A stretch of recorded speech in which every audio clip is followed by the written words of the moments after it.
एक प्रश्न होता, धनंजय मुंडे वाल्मिकरांच्या नातेवाईकांना भेटायला गेले पहाटे. आणखी एक इन्फॉर्मेशन काल परळीत गेले कशावरून? आणि पहाटे धनंजय मुंडे वाल्मिकरांच्या आईला आणि पत्नीला भेटले 4:30 वाजता. आज सकाळी आज पहाटे. अजेंडा काय होता?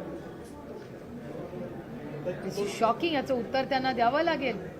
मकोका मधल्या आर यू शुअर? अशी माहिती आली आहे. ती कन्फर्म करा बाबा त्याच्या, कारण का it's a very strong act. जर हे खरं असेल तर it's a very serious offence. पण हे खरं असलं पाहिजे. खरं असलं तर मी नक्की याच्यावर रिॲक्शन देईन. त्यांच्या राजीनाम्याची जी मागणी आहे, नाही, राजीनामा नैतिकतेवर द्यायचा असतो. प्रत्येक गोष्ट आयुष्यात मागितलीच कशाला पाहिजे?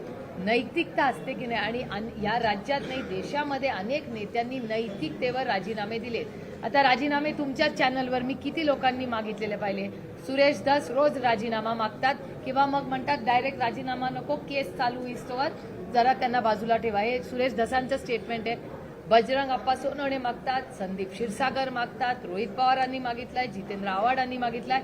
ते सोळंकी जी आता बोलत नाही, जी अजित पवारांच्या पक्षात आहेत, त्यांनी पण मागितलेला तुमच्या चॅनलवर मी पाहिलाय. नमिता मुंदडांनी मागितलेला आहे. अभिमन्यू पवारांनी मांडलेला आहे. अंजली दमाने यांनी, किती लोकांनी मागितलं. दादा म्हणताय की पुरावा द्या. दादा म्हणताय की पुरावा द्या, आम्ही कारवाई करू.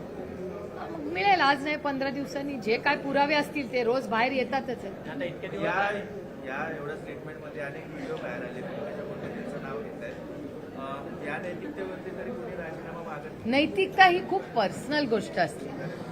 नैतिकता ही प्रत्येकाची व्हॅल्यू सिस्टम मध्ये असते. आता प्रत्येकाची नैतिकता आपण कशी ठरवू?